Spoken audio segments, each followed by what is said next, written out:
Ku izina ry'Imana Data na Mwana na Roho Mutagatifu, amina. Gira amahoro ya Kristo umuvandimwe. Turacyakomeza ikiganiro ku bikomere bya Yezu. Yezu aracyakomeza kudusobanurira, nubwo yansobanuriye ndi njyenyine icyo gihe, ariko uyu munsi ntabwo ashaka ko mbimenya njyenyine, aragira ngo nawe ubimenye. Nongere mbabwire kandi bagenzi tugana mu ijuru, ibi bikomere ntago ari byo byonyine Yezu yagize, cyangwa se si byo bikomere byonyine bishoboka. Uko Nyagasani agenda ahishura n'ibindi, ariko njyewe ibyo yampishuriye ni ibingibi ndi gusoma. Niyo mpamvu rero navuga ngo ni ibi gusa, hari n'abandi ashobora kuzahishurira ibindi bitari ibingibi gusa. Ngewe yambwiraga ukuntu umuntu ashobora kumufasha gukiza isi, mbese ubwo no kuvuga ngo ibikomere bya Yezu mu buzima bw'abantu, mu buzima bw'abakristo.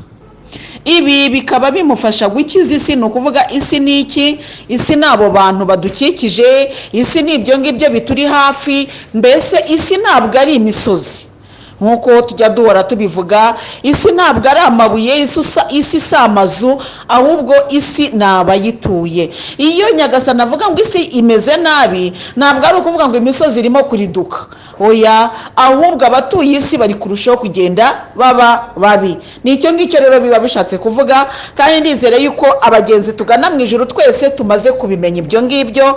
Nimvuga ni Nyagasani Yezu aradusaba ko dusabira isi, muzajya muhita mwumva icyo Nyagasani adusaba.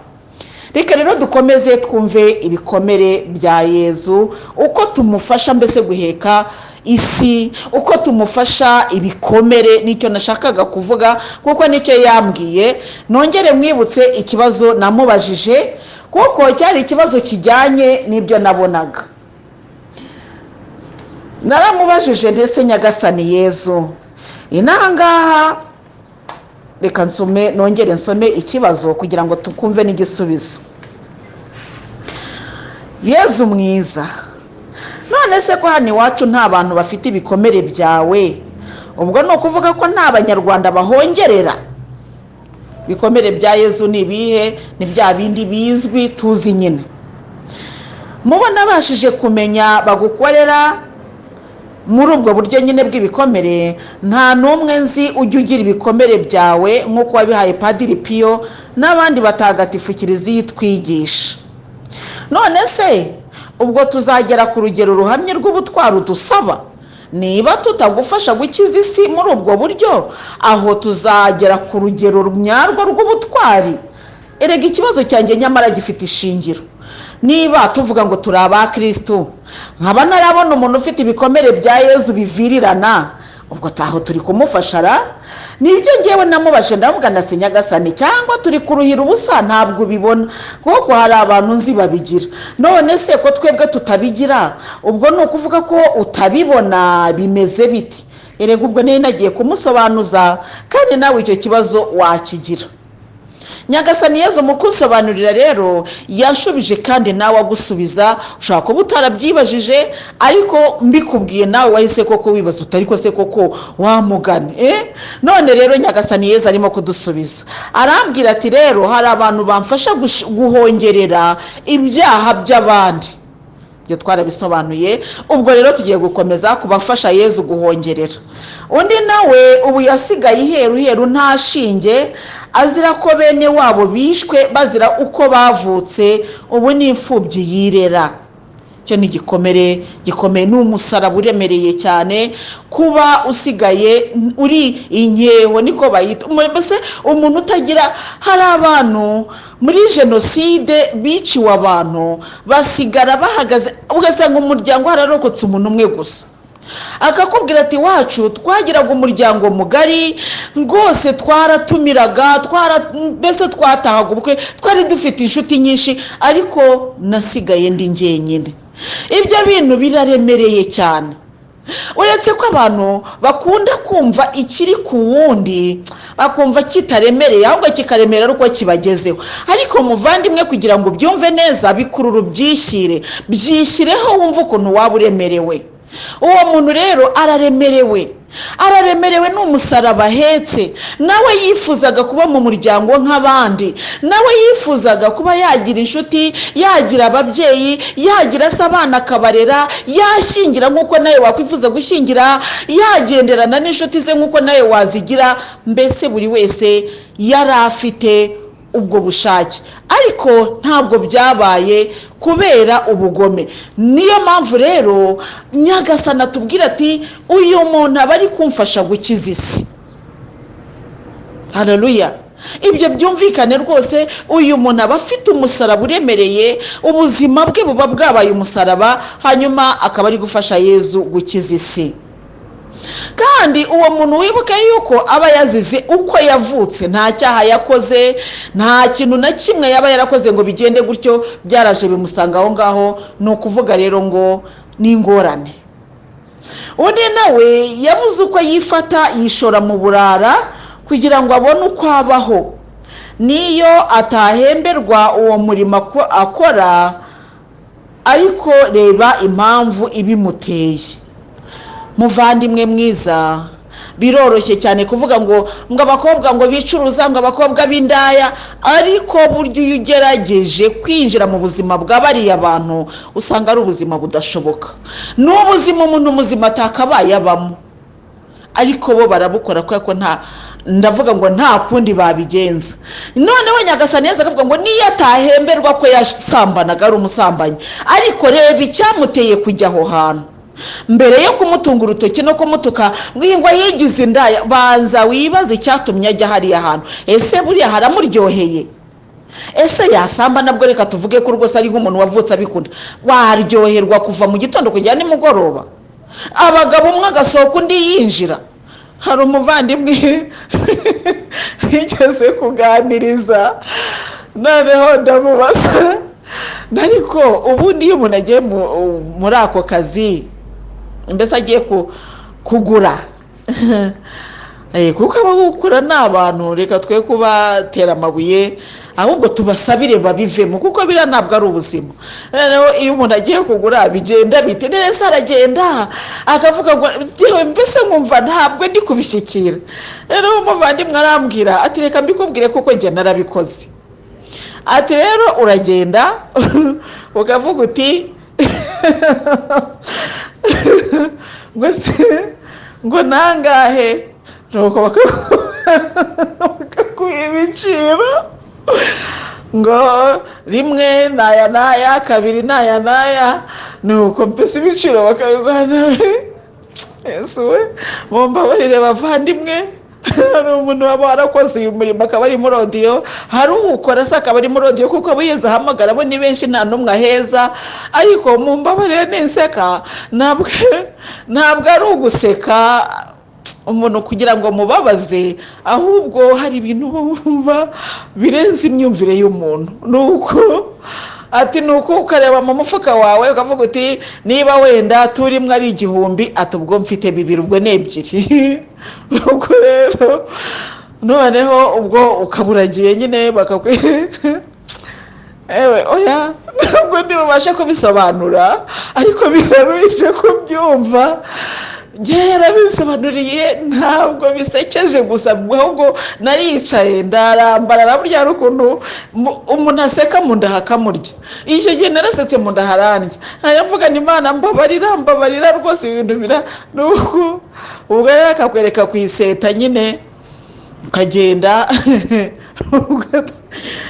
ugatanyewe. Yezu we, ntabwo rero byoroshye mu by'ukuri, ntabwo ari ibintu biryoshye wakwifuriza inshuti cyangwa umuvandimwe. Ni ibintu bibishye, ni ibintu bibabaje, ni ibintu bigoye, ku buryo muvandimwe ubonye umuntu ubikora wakumva ukwiriye kumusabira.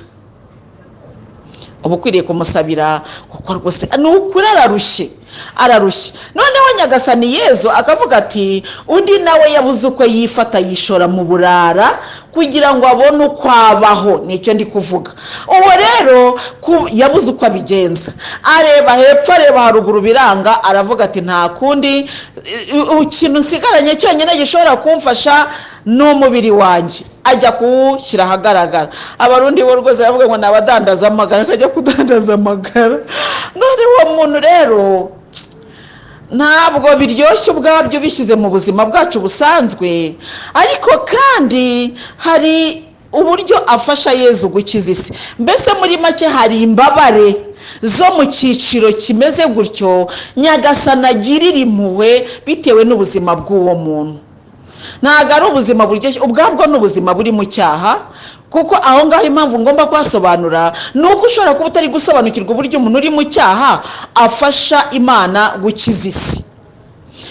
Uyu muntu yagiye mu cyaha, ariko ntabwo yagiye mu cyaha ku bushake bwe, ahubwo ni igiki cyamujyanye mu cyaha. Yabuze uko yifata, yishora mu burara kugira ngo abone uko abaho. Ibi rero mwabavandimwe banjye mwe tugana mu ijuru birumvikana pe. Inzara iraryana, njya mbwira abantu nti ngewe nzi uko inzara iryana. Inzara iraryana, inzara irakurya ukumva birakuyobeye. Utekereze ko hari abantu inzara irya akagera n'ubwo aba yakora n'ibintu mbese ubwo se navuga ngo iki bidakorwa, ugasanga cyangwa se inyota irakwica ukaba wajya no gushaka, mbese sinzi ko nabivuga, hari ibintu byinshi cyane nari buze kubasha gusobanura kubera ko birenze icyo umuntu yavuga.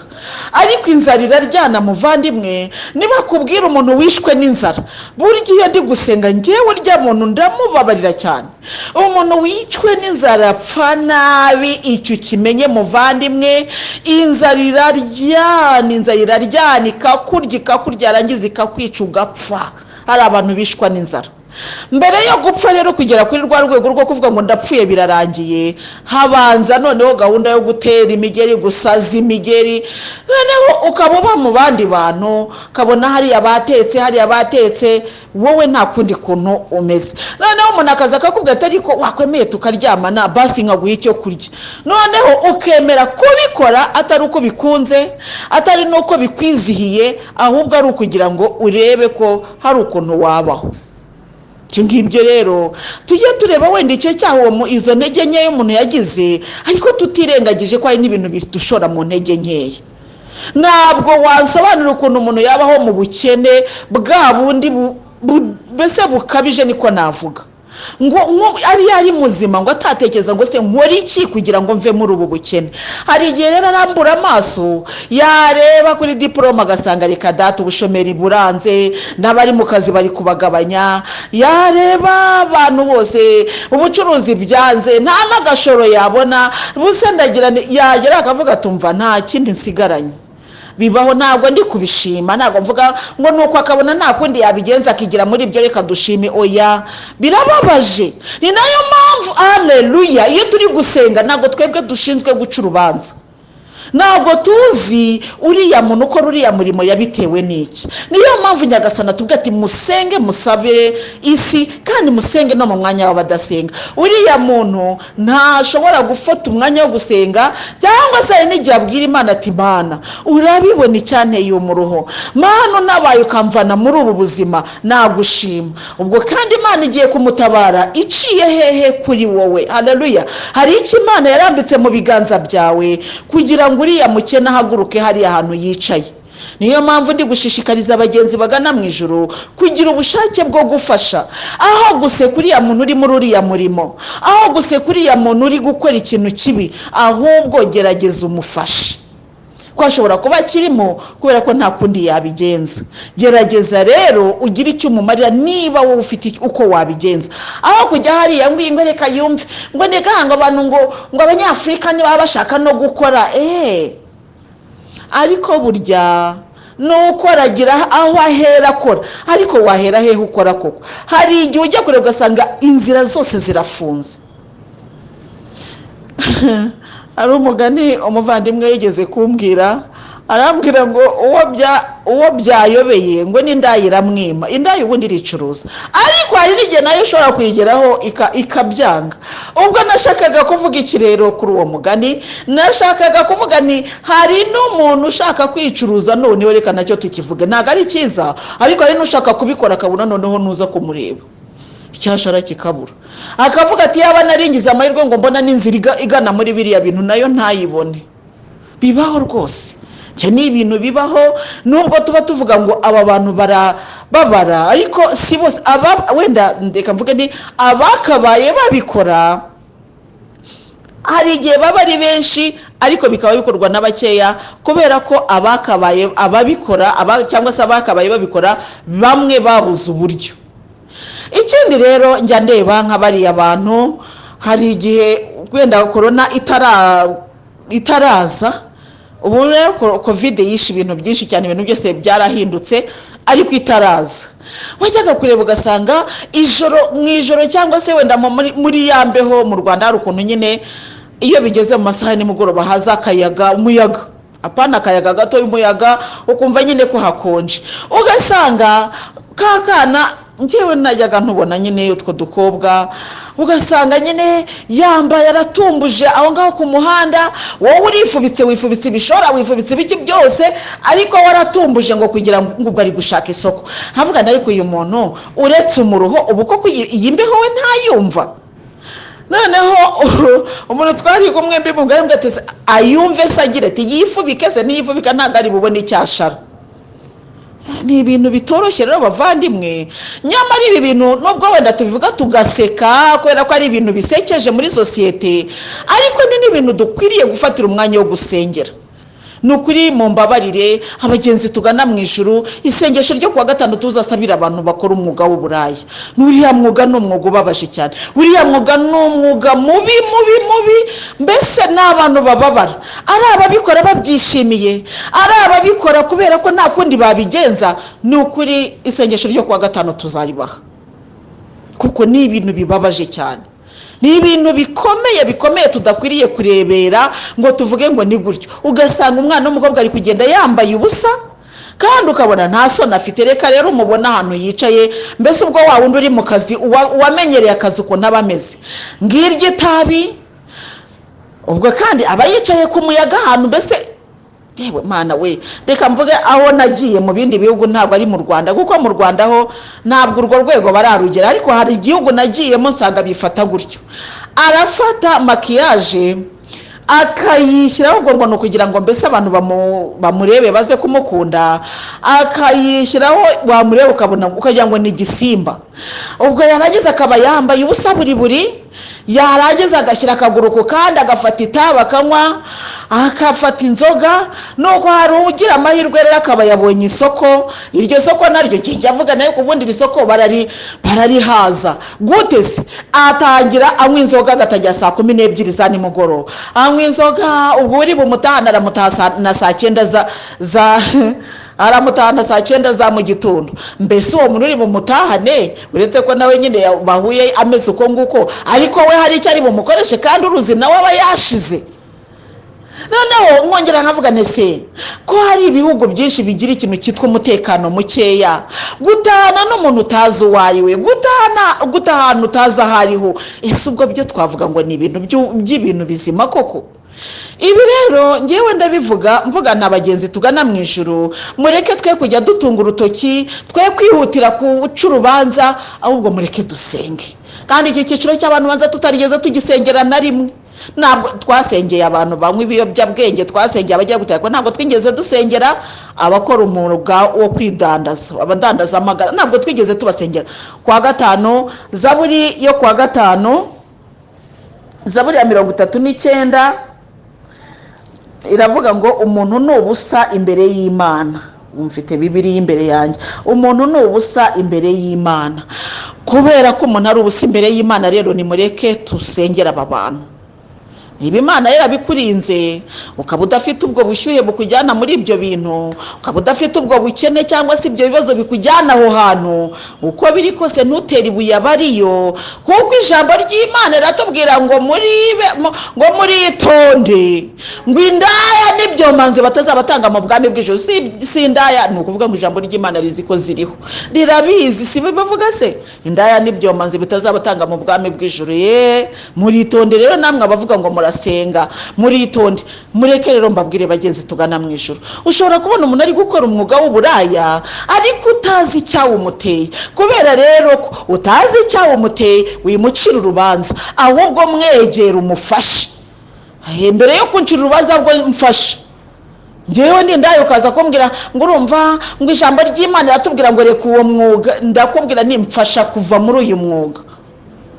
Basi noneho kiri cy'umuremera. Mu minsi ishize ngewe rwose ndareba nkavuga ni nidukorera Imana, nidushaka gukorera Imana, Imana izadusanga pe, reka mbabwize ukuri.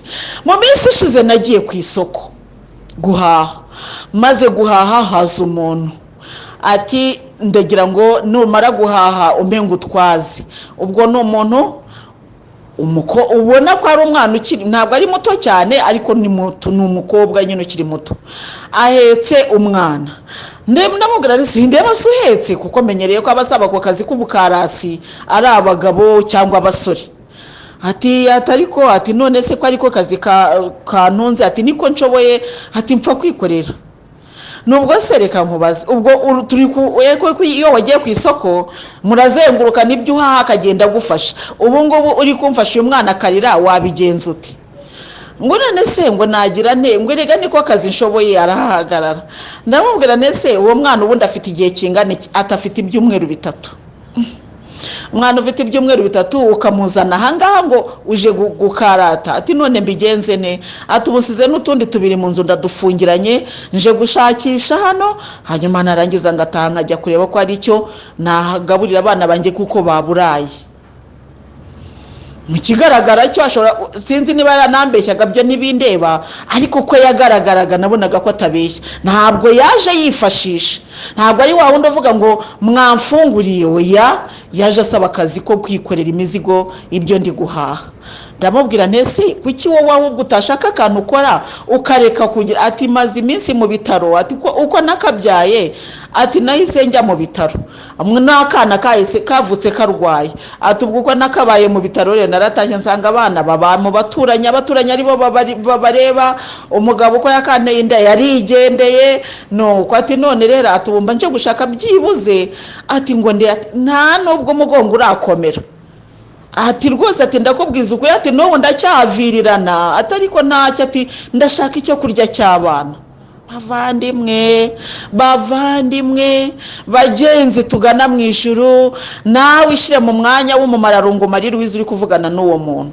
Nafashe amafaranga nagombaga guhahisha, ndamubwira ntakira, genda ujye gushaka akantu ukore, niba uri bufateho icyo kugaburira abana, niba uri buyafate ukagira agashoro ugakora, ibyo ntibindeba, ariko hari icyo nkumariye.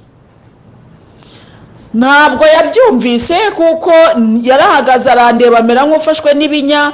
Atese ubu ngubu, atese nayo mati cyangwa atubwo mbese, ati nimundebete mwari ko se aravugishwa. Ndavuga ntabwo yari menshi cyane, ariko uko biri yari menshi ugereranyije nayo umuntu yaho undi atanamuzi. Uko biri kose yarengaga uduceri tubiri, kandi wa mugore yarashimwe. Nanjye rero nari natanze arenga uduceri 2. Nukuri ndagira ngo babwire bagenzi tugana mu ijuru, kugira neza birashoboka. Uwo muntu ntabwo namubwiye ngo uzaze umbwire uko ukora, nta nubwo namumenya, numva ntashaka no kuzongera guhura nawe ngo mumenye kugira ngo ngororere, ariko byibuze hari abana wenda reka tuvuge ko yariye. Niba yarayariye ibyo nibimureba, ariko uko biri hari umuntu wabayeho, hari abana bariye byibuze iminsi 3 kubera ko nawe wigomwe. Ibyo rero bivuga iki bavandimwe? Bivuga ngo mbere yo kubwira umuntu ngo jya gukora, mbere yo kumukangurira gukora, banza nawe urebe icyo yakora n'uburyo wamufasha kugikora. Haleluya. Nicyo ngicyo nashakaga kuvuga, kandi abavandimwe muri kubyumva. Turiyo cyareba rero ku bantu bafasha Yezu gukiza isi. Erega bo bose ubukene bwo bwonyine ni isengesho. Ubwo iyo tuvuga ngo uyu muntu afasha Yezu gukiza isi, ni ukuvuga ngo ubuzima bayemo ubwabwo ni isengesho. N'ubuzima bugoye umuntu muzima atabamo, ku buryo kububamo ubwabwo n'uguhongerera. Nicyo bivuga. Undi rero, undi nawe ararwaye, azira ko yafashwe ku ngufu, ubategereje gupfa kuko nta mikoro amuhesha imiti yamworohereza.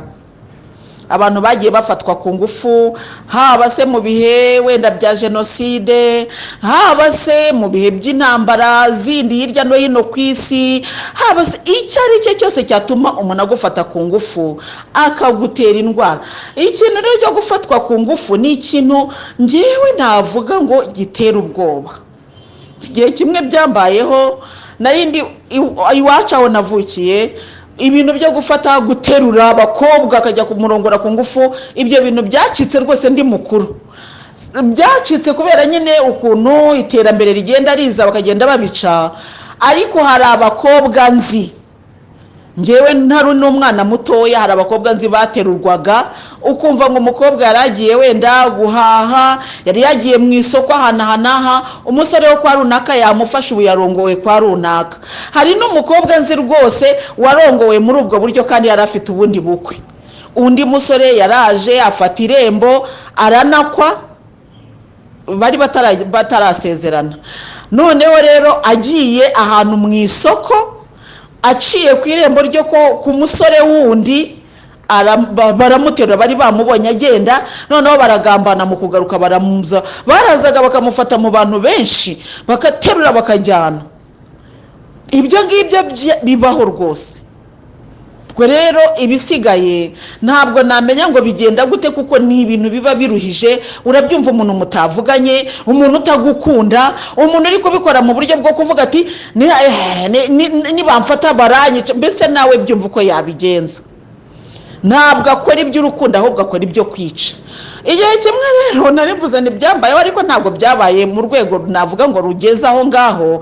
Igihe kimwe nari iwacu ndabyibuka, noneho umuntu araza, arashobora kuba yari yanyibeshyeho, kuko hari ukuntu mu cyaro cyangwa mu giturage cy'icyo gihe batinyaga umukobwa wiga mu mashuri makuru. Abantu bo mu mashuri makuru barabatinyaga, ahubwo bo bagasa naho bagenda mbese bakunda abakobwa bo batiga, babafata mbese nk'abaturage.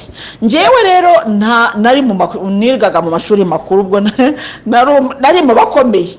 Ubwo rero ndagenda merekeje umuvandimwe wari waje kunsura nimugoroba, mu kugaruka buhoro mu kagoroba kakabwibwi butari bwanira rwose, ndi kwigendera numva umuntu anurutse inyuma. Ubwo rero araza akaguhwanya amaboko, mbese no kuvuga ngo araza akagufata afatiye amaboko, ku buryo nta kintu ushobora kwinyagamburaho. Afatira inyuma, kandi ubwo yari umusore, ahita amfata ku munwa. Kuvuza induru ntibyashobokaga, kugira gute, mbese cyari gisigaye nayebewe uko bigenza. Ariko kandi nahise mumenya, abonye rero ko ari njyewe ubwo, kandi ntabwo ari wenyine, ari kumwe n'abandi. Ngo uwo mukobwa w'abandi ngo ni akazi kawe, ngo uyu nguyu gusa wundi wiga mu mashuri, ngo niwe barandekura. Nakijijwe nuko niga mu mashuri. Ubwo rero aza ko baniga mu mashuri, ibyari bikumbaho ntabwo nzi uko niba ari njye bari bagendereye, niba bari banyitiranyije n'umukobwa wenda duturanye, ntabwo mbizi. Gusa uwabikoze bwo naramubonye, ndanagenda mbibwira abavandimwe banjye. Nuko muri make icyo nashakaga kuvuga ni ikintu cyitwa gufatwa ku ngufu kibaho rwose, kandi ugufashe ku ngufu nta rukundo abagufitiye, mu by'ukuri abagamije kukwangiza. Aba bantu rero, hari abantu bagiye bafatwa ku ngufu. Tuvugura umukobwa waririnze, ukaza ugafatwa ku ngufu n'umusore urwaye sida, akaba arayikwanduje, utarigeze unamukunda, utarigeze unatekereza kwiyandarika, wararambagijwe ndetse ukajya ubenga kubera ko wumva gukomeye ku busugi bwawe, ariko bikagenda uko nguko. Muvandi, uwo muntu ntababaye? Ubwo buzima arimo urumva atari isengesho, ni ubuzima bw'umubabaro.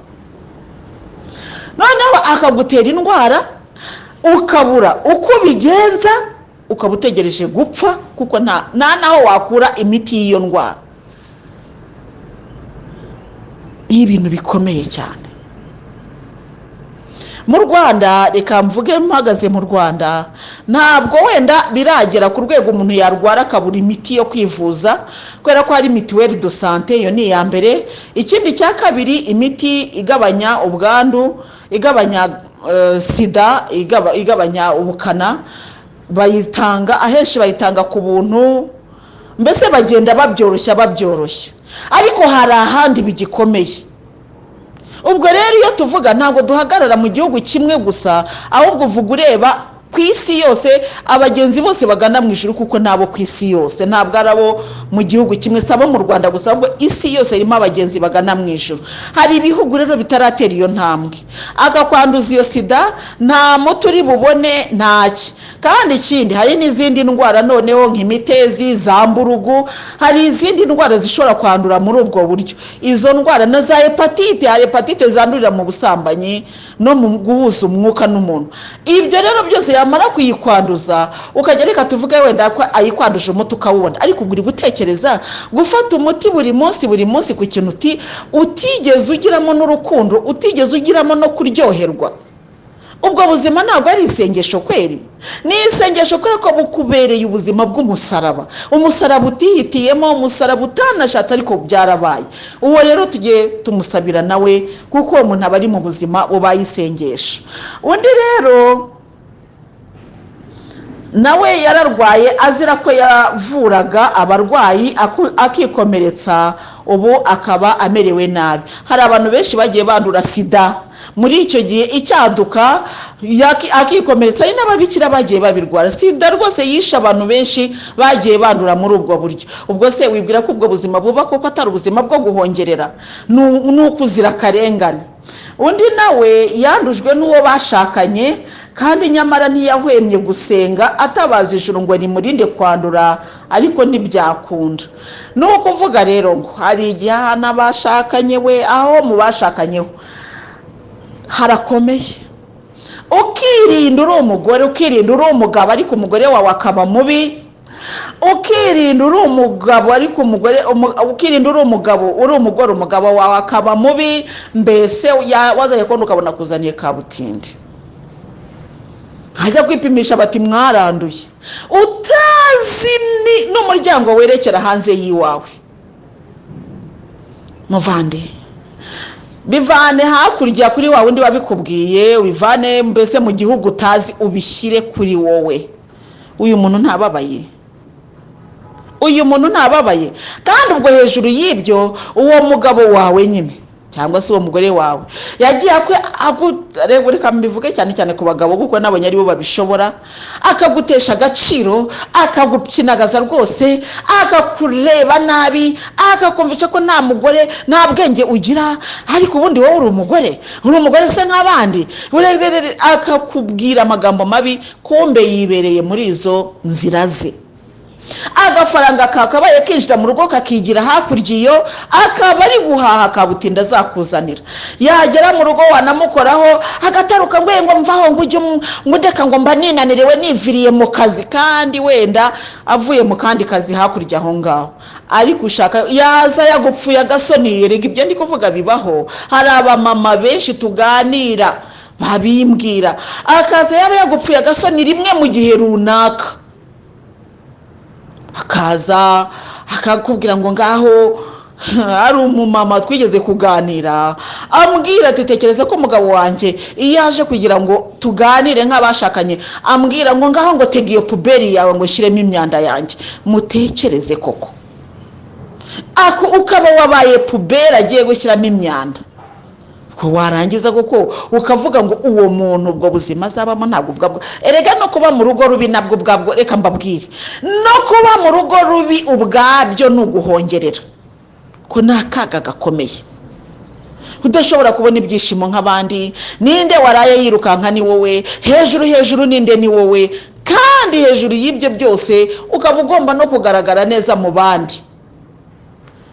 Hari abagore benshi cyane bababaye nagiye nganira nabo, agakubwira ati umugabo wanjye arankubita, yamara kunkubita akambwira ngo ngaho garama nkujye hejuru. Ibyo bibaho bavandimwe, mumbabarire kuba ndi kubivuga gutyo. Njyewe yende kwigisha ntago nkunda kurya indimi, kuko ndavuga ni ese niba ngiye kurya indimi mwazirya ngo nuko ngo akamubwira ngo noneho ngo ubwo ngo bya ibiki. Turabivuga mu mazina yabyo kugira ngo umenye icyo ugomba kwirinda nawe. Haleluya. Ni indwara ziraduka bagahita bazishakira amazina. Ni gute twebwe abavuga butumwa tuzajya kwigisha ijambo ry'Imana tukajya turica ku ruhande? Oya, tugomba guhana, tugakosora ibikosamye kugira ngo dukomeze kuba abagenzi bagana mu ijuru. Umugabo kirwa muri ibyo ngibyo, ngaho ninde uryamye? Hari abagabo kandi ni benshi agenda avuga ngo ujye ngo nta mugore ngira kandi abyaye kangahe. Hari umumama wanakiraga nyine ambwira ati se mfasha mama Louise buse mbigenze ati rwose ati umugabo wanjye ati bari kumwe bicaranye mu bukwe telefone irasona isonye nuko aramubwira yumva ari kubwira umuntu aravuga uhamagaye nyine ati niko runaka ati uko wambeshye ngo umusore ati kandi nkaba maze kumenya ngo kuri bariye kufite n'abana bangahe onda tereka da ati nukuri ndakubwiza ukuri ati ndabikubwa ati nabaduteranya sheri ati ndakubwiza ukuri ntabwo ndi mbariye yicaranye n'umugore we umugore yamuhindukira ngo ye nguvuze ngo iki ngo nabantu ngo ku kazi ngo barimo ngo gushaka ngo gutanga ama promotion arabihindukiza muvandimwe ibibera muri izi ngo maze twazigiriye neza turazisakara uyu munsi dusigaye twubaka n'igipangu tukarumanya maze ibiberamo indani yewe ni ibiberamo imbere nyine nta wundi wabibona uretse Yezu Kristo winjiramo imbere baba we ingo nyinshi n'umuriro ubuzima bwo mu rugo rubi rero mbese ndeka tubyite ngo urugo rubi ni purigatori seri purigatori ko tuba duteganya kuzayivamo urugo rubi ni ukuzimu rwose kuva mu rugo rubi ni ukuva mu kuzimu. Rero murebe Yezu Kristo yigeze kunganiza arambwira ati mwana wanjye urukundo ku isi ahantu honyine rwakagombye kuba rubarizwa kandi rwuzuye ni mu bashakanye. Kubera iki? Umuvandimwe waravutse usanga muvindimwe nta mbaraga wabishyizemo, umubyeyi wawe waravutse usanga niwe ukubyaye nta mbaraga wabishyizemo, ariko wo muzabana ni wowe umwihitiramo. Ni ibintu bikomeye. Ukareba abantu benshi isi ifite abantu njya ndareba usanga rero ahantu henshi bavuga isi iri kuzura abantu babaye benshi, kandi uko baba benshi niko abeza bakomeza kugenda bavuka. Abo bose rero ukabareba ukavuga uti reka aba ntacyo bambwiye harimo umwe nabonye, ariko ubwo urumva biba atari ibintu bikomeye, ukamuhitamo mu bandi ukavuga uti ndabyemeye, uti ndamwemeye, ukazamura akaboko uti ndamwemeye rwose, warangiza muri ndamwemeye ndamukunze kubera urukundo tugiye kubana ngaho inkoni niwe ibitutsi niwe, ubwo si ubwo ngubwo ibyo bintu urwo rukundo rurahari? Niba tutarubonye mu bashakanye urukundo rwaboneka hehe handi?